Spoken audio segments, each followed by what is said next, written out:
Apartment हवा में मिल रहा है, यहाँ पर अपार्टमेंट होगा, अपार्टमेंट नहीं है। मुझे ये बताएं, देखिए ऑफ प्लान एक बंदे ने एक बिल्डिंग बनी नहीं है, एक प्रॉपर्टी बिल्ट ही नहीं हुई भी, कैसे कोई बंदा उसके पैसे दे सकता है सर? गोल्डन वीजा हमने सुना था कि प्रॉपर्टी खरीदने पे मिलता है, तकरीबन 2 मिलियन की प्रॉपर्टी है मेरे ख्याल में, आप थोड़ा उसको कर दें, 2 मिलियन की प्रॉपर्टी है, तो अगर ऑफ प्लान हो 2 मिलियन की, डेफिनेटली 2 मिलियन तो बंदा पे नहीं करेगा जी। उसके लिए तो मेरे ख्याल में 4 या 5 लाख की डाउन पेमेंट होगी। करेक्ट। प्रॉपर्टी की वैल्यू 2 मिलियन है, उसने डाउन पेमेंट 5 लाख कर दी है, तो क्या उसको भी गोल्डन वीजा देती है गवर्नमेंट? अमर साहब कैसे हैं? जबरदस्त, बढ़िया। ठीक है। सुनाइए। अच्छा सर, ये बताएं कि आज मैं आपसे जो सवाल पूछूंगा आपको शायद थोड़े से तल्ख लगे, क्योंकि आप इस शोबे से ताल्लुक है आपका पिछले 15 साल से। सर, ये ऑफ प्लान क्या चीज़ है? ये ऑफ प्लान के बारे में लोग कहते हैं कि जी आप दुबई नहीं आ सकते तो आप पैसे भेज दें तो हम आपकी प्रॉपर्टी बुक कर लेंगे, बगैर देखे प्रॉपर्टी बुक कर लेंगे। तो सर इसमें क्या है? मुझे तो ये कुछ खास चीज़ नहीं लगती, कुछ इसमें कुछ ताकत हो। देखें, जो भी दूर से देखता है ना, उसको यही लगता है कि ये शायद कोई एक ऐसी चीज़ है जो कि या तो आर्टिफिशियल है या फेक है, जिसको शायद मुमकिन नहीं है ये करना। लेकिन दुबई ने ये साबित किया हुआ है कि वो ये कर सकते हैं। वो कैसे है? सबसे पहले ये समझना ज़रूरी है हमारे लिए कि ऑफ प्लान है क्या। तो ऑफ प्लान एक ऐसी प्रॉपर्टी होती है जो कि अंडर कंस्ट्रक्शन होती है, अभी वो रेडी नहीं होती, कंप्लीट नहीं होती, बनी हुई नहीं होती।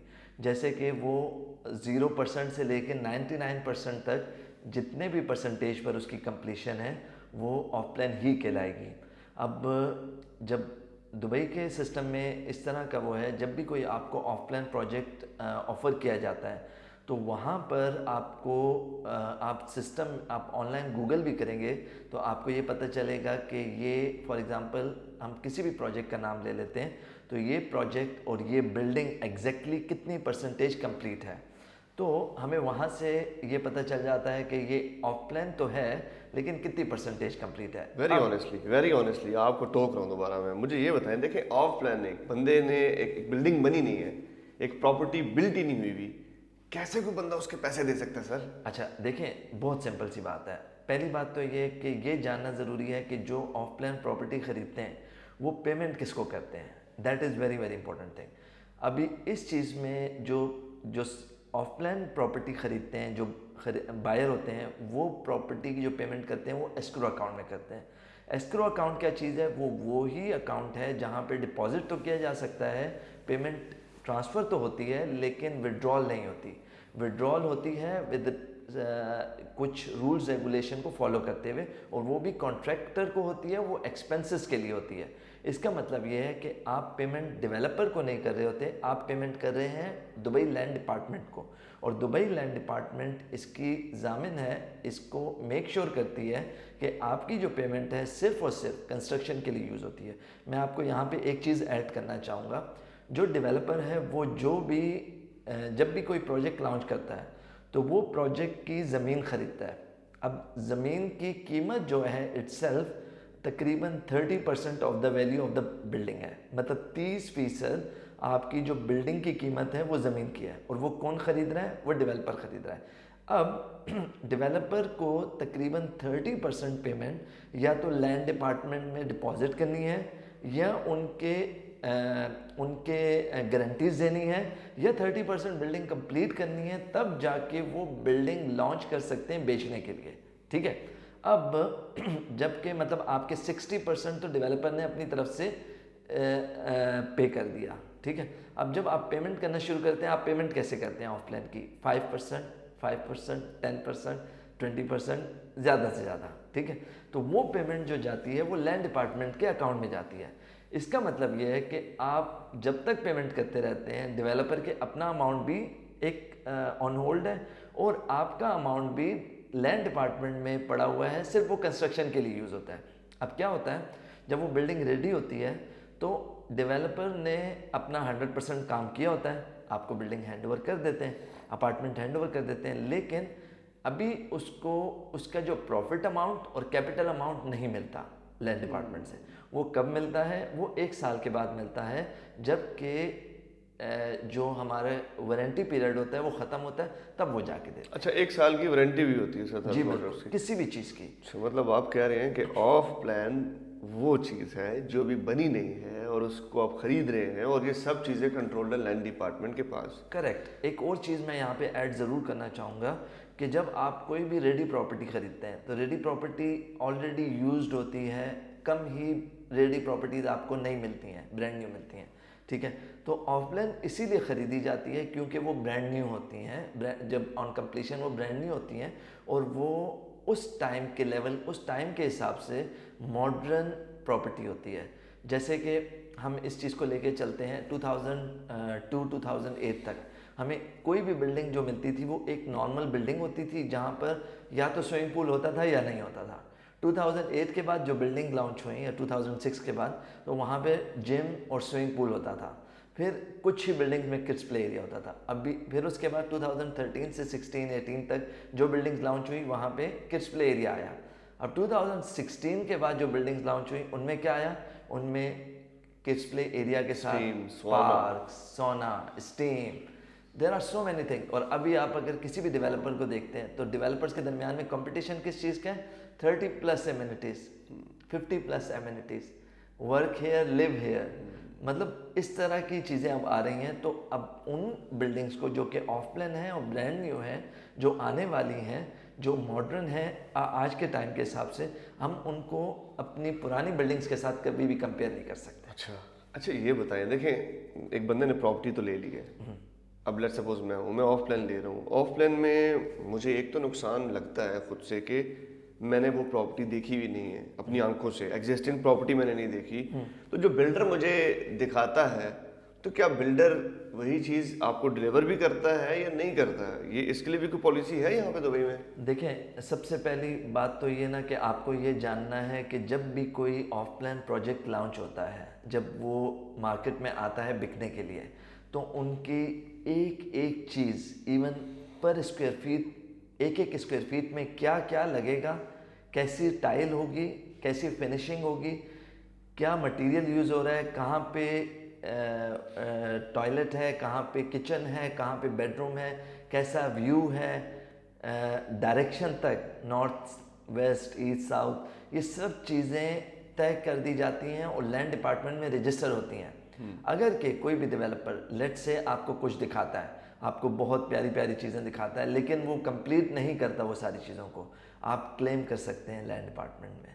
आपको उस क्लेम के बदले में आपको रिबेट किया जाता है, आपको कंपनसेट किया जाता है, देखा जाता है एग्जैक्टली आपकी कंप्लेंट सही है या नहीं है। अच्छा ये बताएं, देखें अब एक बंदा है, उसको राइट है क्या, लेट्स सपोज मैं ऑफलाइन प्रॉपर्टी ले रहा हूँ, क्या मुझे राइट है कि मैं बिल्डर के जो कॉन्ट्रैक्टर्स हैं, उसके प्लम्बिंग के, उसके टाइल्स के, उसके पेंट के, उसके किचन अप्लायंसेस के, जो कॉन्ट्रैक्टर्स हैं, क्या उनकी डिटेल मैं ले सकता हूँ बिल्डर से? बिल्कुल ले सकते हैं। और देखें, अगेन वही बात आती है कि दुबई इतना ट्रांसपेरेंट है कि आप अपने प्रोजेक्ट के एक एक कॉन्ट्रैक्टर, सब कॉन्ट्रैक्टर, सबकी डिटेल ले सकते हैं। सबका आपको पता चलेगा एग्जैक्टली कौन सी कंपनी काम कर रही है, किस प्रोजेक्ट पे कर रही है और उनकी क्या क्या जिम्मेदारियां हैं। तो आपको मटेरियल की, आपको अपने कॉन्ट्रैक्टर की, सब चीज़ों की डिटेल मिलती है ऑनलाइन। अच्छा ठीक है। देखें पाकिस्तान, इंडिया, दूसरे ममालिक में ये चीज़ें नहीं होती। वहाँ पर कोई भी डेवलपर है, वो आपको एक चीज़ दिखाता है, बाद में उससे कॉन्ट्रैक्टर्स चेंज होते हैं, चीज़ों में डिले होता है। क्या दुबई में भी डिले होता है? सर सच बताइएगा, दुबई में भी डिलेज होते हैं प्रोजेक्ट? देखें, बहुत प्यारी बात की आपने, क्योंकि हमारा एक माजी है, एक तजुर्बा है।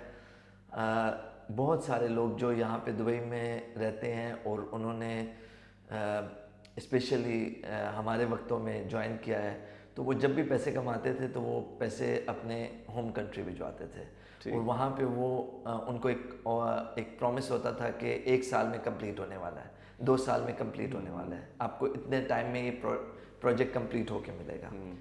अभी इसको रेगुलेट करने के लिए हमें कभी कोई प्रोजेक्ट कंप्लीट नहीं मिला, हम कभी भी कहीं पर भी कंप्लेन नहीं कर सकते, तकरीबन नहीं कर सकते, रिगार्डलेस मैं किसी भी मुल्क का नाम नहीं लूँगा, ठीक है जी। लेकिन आपको दुबई में जो कंप्लीशन डेट है लिखी होती है सेल्स परचेज एग्रीमेंट में, उस पर डेवलपर को कंप्लीट करना होता है। नहीं, ज़्यादा से ज़्यादा 365 डेज, जो कि 1 साल का टाइम होता है, उसका ग्रेस पीरियड होता है। इसके बाद आपको डेवलपर को कंपनसेट करना है। और अब तो यहाँ पर इतना तक आ गया है कि डेवलपर के दरमियान में इतना कंपटीशन आ गया है कि वो लोग जब प्रोजेक्ट लॉन्च करते हैं और प्रोजेक्ट हैंड ओवर करते हैं और स्टार्टिंग डेट है, उसके हिसाब से वो लोग ये बताते हैं कि उन्होंने प्रोजेक्ट को हैंड ओवर किया 6 महीने पहले, 3 महीने पहले प्रॉमिस डेट से। तो अब तो प्रॉपर्टी खरीदी जाती है ऐसे कि ये डेवलपर कोई भी प्रोजेक्ट लॉन्च करता है वो कितने महीने पहले अपनी डिलीवरी डेट से पहले हैंड ओवर करता है।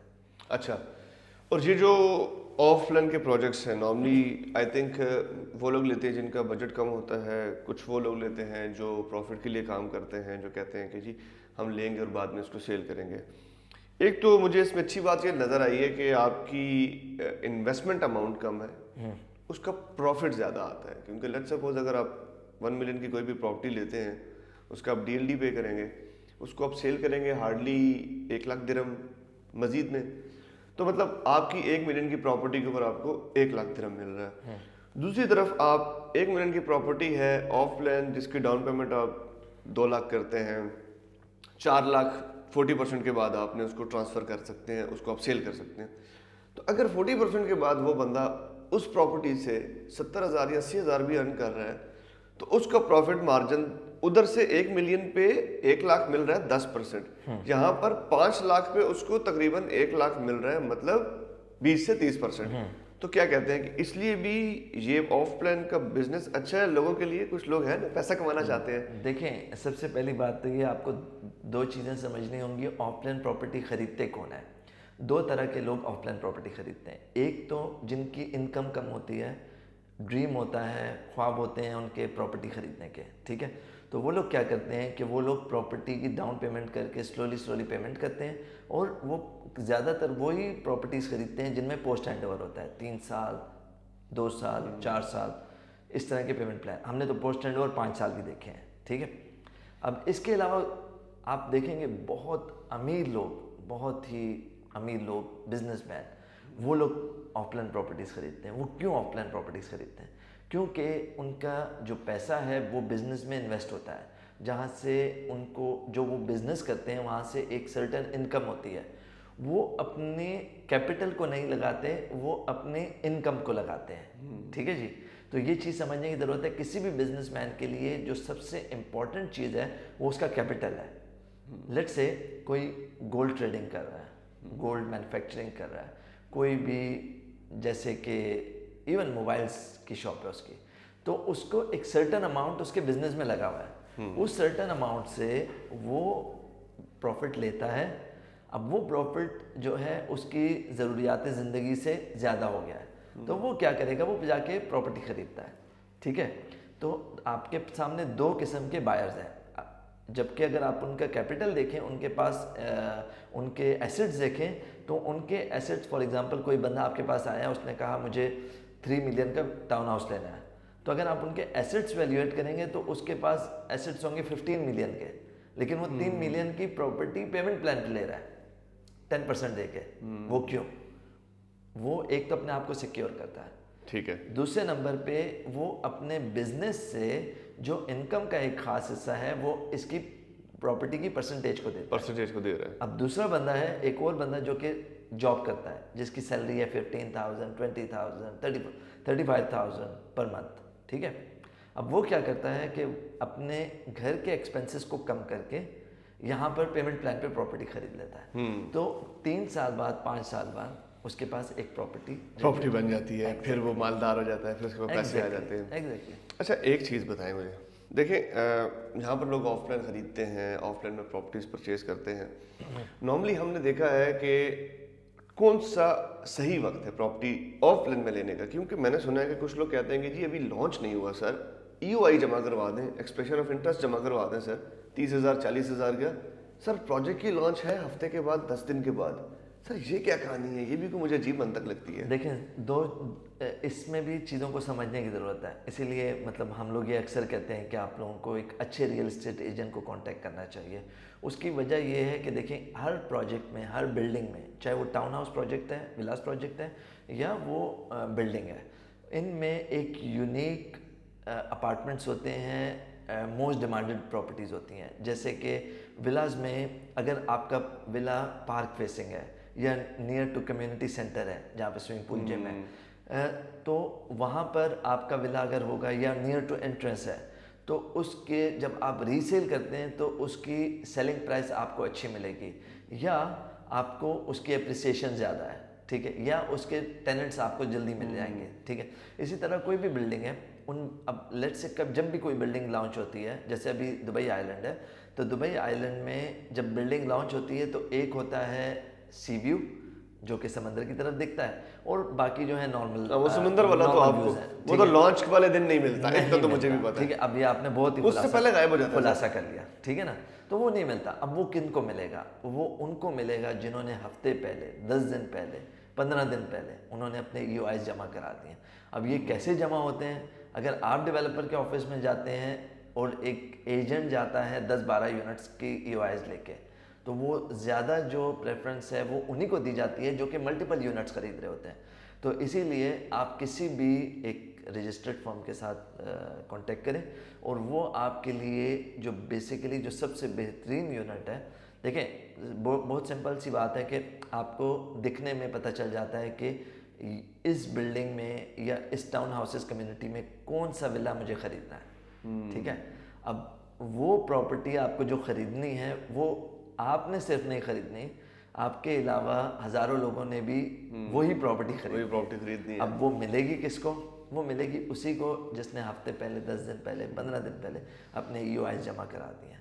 अच्छा, इसके लिए इंतखाब बहुत ज़रूरी है एजेंट का। तो एजेंट से किस तरह मतलब कांटेक्ट किया जाएगा? अब हर रोज़ तो बंदा नहीं कॉल कर सकता एजेंट्स को कि हाँ जी बताएं कोई नया प्रोजेक्ट आ रहा है, तो उसके लिए क्या करना चाहिए सर? कोई हमारे इंस्टाग्राम ज्वाइन करें, व्हाट्सएप ज्वाइन करें, क्या करें हम?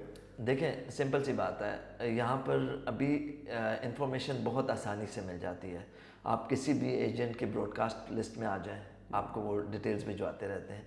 इवन आप हमारे नंबर पे कांटेक्ट करें, हम आपको ऐड करते हैं ब्रॉडकास्ट लिस्ट में।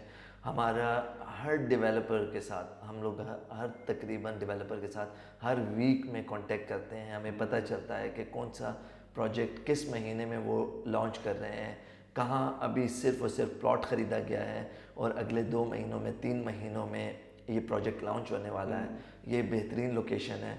जैसे मैं उस दिन एक डेवलपर का देख रहा था, उनका बिल्कुल बीच के कॉर्नर पे सेपरेट एक अलग से प्लॉट है, अच्छा, एक अकेला प्लॉट है, अच्छा, ठीक है।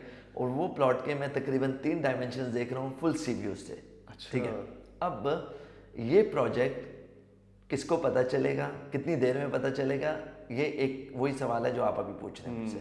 तो उसके लिए आपके लिए बेहतर क्या है, आप जब भी ऐसी कोई रिक्वायरमेंट या रखते हैं प्रॉपर्टी के ख़रीदने के लिए, तो किसी भी एजेंट की ब्रॉडकास्ट लिस्ट में चले जाएं, जहाँ पे वो आपको एक्टिव एजेंट होना चाहिए जो आपको कंटिन्यूसली हर हफ्ते नए प्रोजेक्ट्स के बारे में बताता रहे। और लास्ट में मुझे ये बताएं कि ये जो ऑफ प्लान में अपार्टमेंट्स की हमने बात की है, विलास, टाउन हाउसेस सब मिलते हैं, शॉप्स भी मिलती हैं। बहुत से लोग हैं बिजनेस करना चाहते हैं, अपना बिजनेस स्टार्ट करते हैं, शॉप्स, ऑफिसेज, वेयर हाउसेज तो कम है, शॉप्स और ऑफिसेज का ज़्यादा रुझान है। कुछ लोग हैं जो यूरोप से आते हैं, अपना बिजनेस करना चाहते हैं, वो चाहते हैं कि यार हम लोग नहीं रेंट पे रहना चाहते, रेंट्स बहुत ज़्यादा है। ऑफिसेज भी मिलते हैं सर दुबई के अंदर, या सब कोई दुबई प्रॉपर्टीज़ के हैं? देखें अभी इस टाइम पर आप दुबई के जितने भी लोगों को लेके चलेंगे और उनसे पूछेंगे कि उनको हर सुबह और हर शाम में क्या मसला आता है, तो वो आपको ये बताएंगे कि उनको एक लंबी ड्राइव करके ऑफिस पहुंचना है, ठीक है। अब यहाँ पर नया कॉन्सेप्ट ये आया है, वो ये है कि अभी एक ही कम्युनिटी में वहाँ पे कमर्शियल भी है और रेजिडेंशियल भी है, बल्कि एक ही बिल्डिंग में कमर्शियल भी है और रेजिडेंशियल भी है, और आप दोनों खरीद सकते हैं। अच्छा, ठीक है, जैसे कहते हैं लिव हेयर वर्क हेयर, ठीक है जी, ठीक है। अब वहाँ यहाँ पर लोगों ने इन्वेस्ट किया है एक ऐसी बिल्डिंग में, एक ऐसी कम्युनिटी में जहाँ पे कमर्शियल भी है और रेजिडेंशियल भी है। क्योंकि देखें अभी एक दो चीज़ें तो समझने की ज़रूरत है, वो ये है कि अब लोग ज़्यादा ट्रैवल नहीं करना चाहते।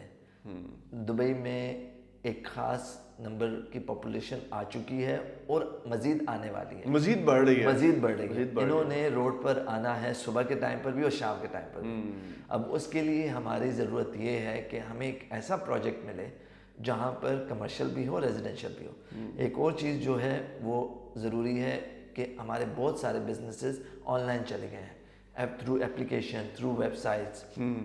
तो बहुत सारी जगहों पे आपको जाना ही नहीं पड़ता, आपको ज़्यादातर ऑनलाइन एग्जीक्यूट कर पाते हैं किसी भी चीज़ को, सही है।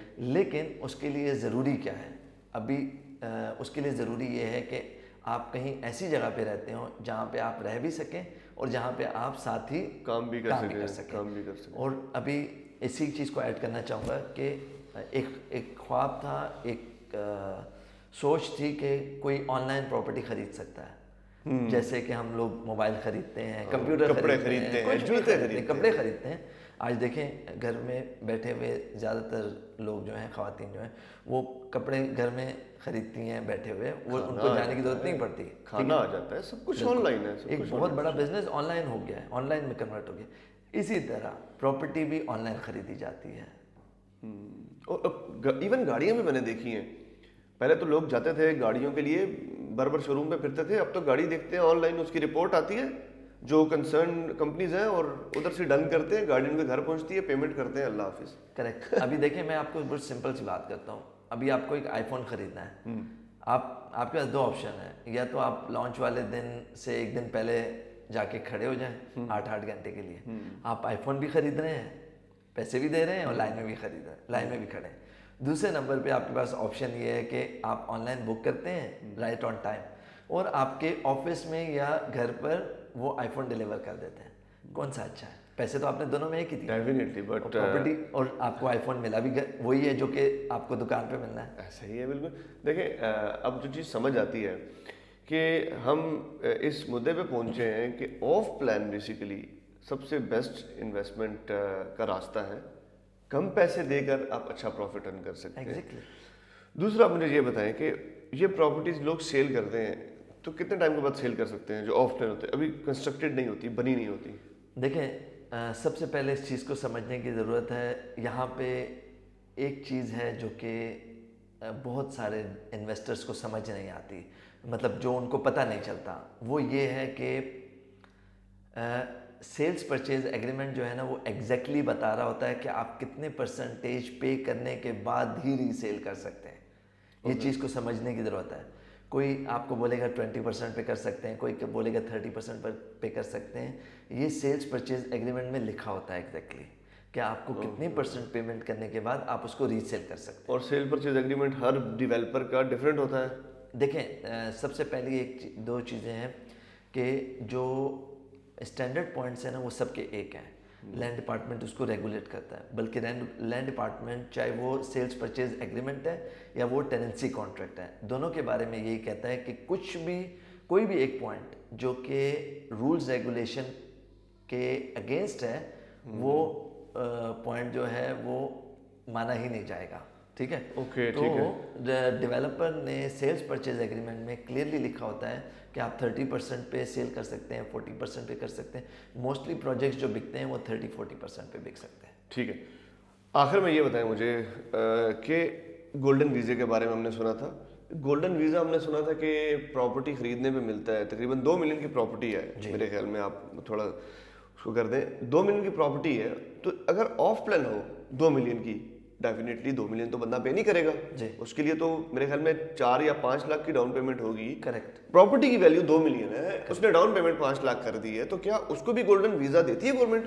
देखें सबसे पहले एक चीज़ को एक और चीज़ है, वो ये गोल्डन वीज़ा के बारे में कि गोल्डन वीज़ा के लिए 4 लाख 5 लाख देने की ज़रूरत नहीं है। आप कोई भी प्रॉपर्टी है जिसकी सेलिंग प्राइस जो है, मतलब बाइंग प्राइस जो है, ख़रीदने की जो कीमत है वो 2 मिलियन या उससे ऊपर है, और आपने 10% पेमेंट कर दी है, लैंड डिपार्टमेंट फीस दे दी है, अच्छा। वो प्रॉपर्टी लैंड डिपार्टमेंट में रजिस्टर हो गई है, उकूद आ गया है, जैसे इनिशियल कॉन्ट्रैक्ट ऑफ सेल कहते हैं, जो कि 60 डेज के अंदर अंदर आना चाहिए। अगर ये सब चीज़ें पूरी हो गई हैं तो आप गोल्डन वीज़ा के लिए अप्लाई कर सकते हैं। बेसिकली एक और चीज़ जो है, गोल्डन वीज़ा जो है आपको 4 to 6 वर्किंग डेज में ज़्यादातर मिल जाता है, ज़्यादा केसेस में।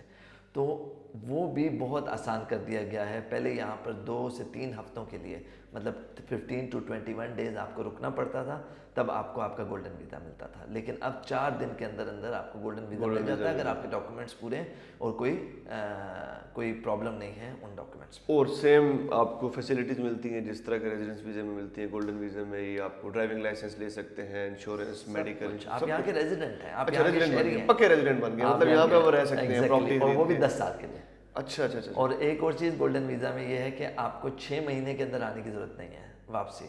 अच्छा। आप 1 साल बाद आए, कोई प्रॉब्लम नहीं। कोई प्रॉब्लम नहीं है। It's kind of a passport. Passport, ठीक, 10 साल का पासपोर्ट आपको 10 साल मिल गया, का आपको आना जाना लगे रहे, अपनी फैमिली को भी लेके आ सकते हैं, ऐसे ही फैमिली को भी, सबको Family को लाइक भी- बिल्कुल। आपके जो गोल्डन वीज़ा है वो आपके अलावा आप अपने जो फैमिली मेम्बर्स हैं, जैसे वाइफ है और बच्चे हैं या वालदैन हैं, उनको आप स्पॉन्सर कर सकते हैं, और ये अप टू 20 मेंबर्स आप स्पॉन्सर कर सकते हैं। मतलब आप ये सोचें, आपने 2 मिलियन की प्रॉपर्टी खरीदी है और उस पर 20 वीज़ाज तक आप गोल्डन वीज़ाज ले सकते हैं, अच्छा अच्छा अच्छा। लेकिन आपके वो स्पॉन्सर में हो।